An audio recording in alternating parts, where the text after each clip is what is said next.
everyone, this is Robin, and on this Imagine That Wednesday video, I'm going to show you 3 different types of cardstock. Can you see that? It's all white.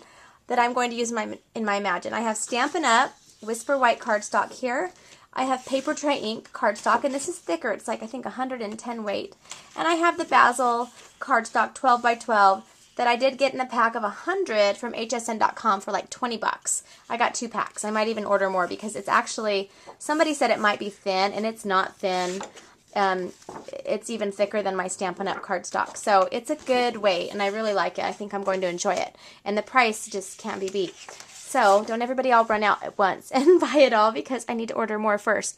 Okay, I'm just going to show you quickly by doing this. I'm going to just add some paper on my mat. I have the Stampin' Up! Paper on my mat. It's like this. It's like this. So you're going to make sure that you put your, paper in your mat. If it's a smaller piece, it needs to be up at the top. It can't be at the bottom. It's kind of opposite the way the Cricut expression is because you can't really set paper size on this. But we are going to go, and I'm using my Gypsy Stylus. Do you like it? Because I don't know where my other one is. I lost it. I think it rolled somewhere.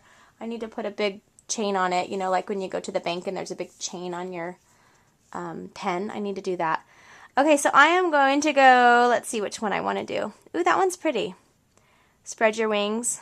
My daughter is running in her cross-country meet today, so maybe I'll make this for her.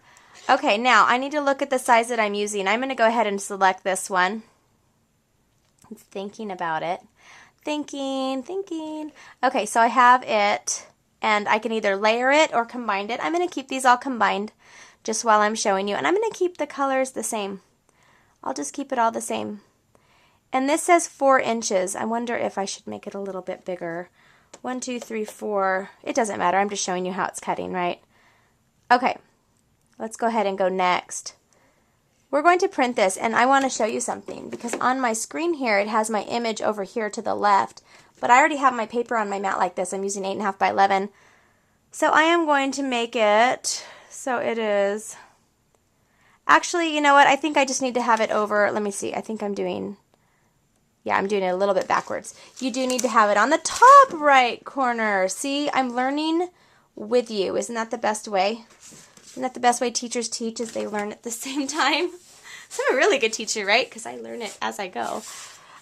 So yes, okay, so it's just the opposite of the Cricut. Instead of putting it in the bottom left-hand corner, it's kind of the opposite. It's mirrored. Put it at the top left corner.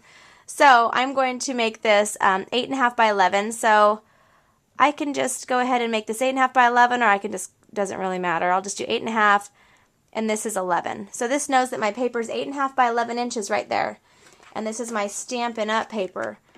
So we're doing the Whisper White paper first. So let's go ahead, and I have my blade set to 4 on my machine. I'm going to go ahead and play, or you can press next, and apply pressure while you're pressing cut.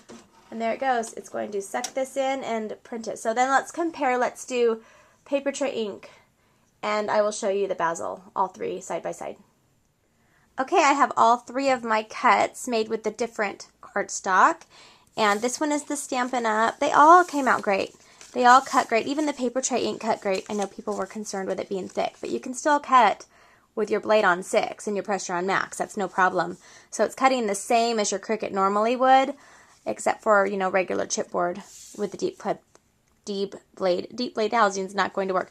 Now, what I did notice with this Stampin' Up, the Stampin' Up is not a true white. I don't know if you've ever compared it before to like Papertrey Ink. It's got a little bit of an off-white color to it, but it just gave the look, just a unique look. It just kind of is softer tones than the brighter colors, but they all worked great.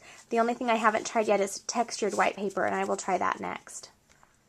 Okay, here's the last image, and I cut this one on the textured white Stampin' Up! Cardstock, and it turned out great. It looks awesome. It has just a fun texture to it, so you can get creative, and now I have a bunch of elements for my scrapbook pages and for some cards.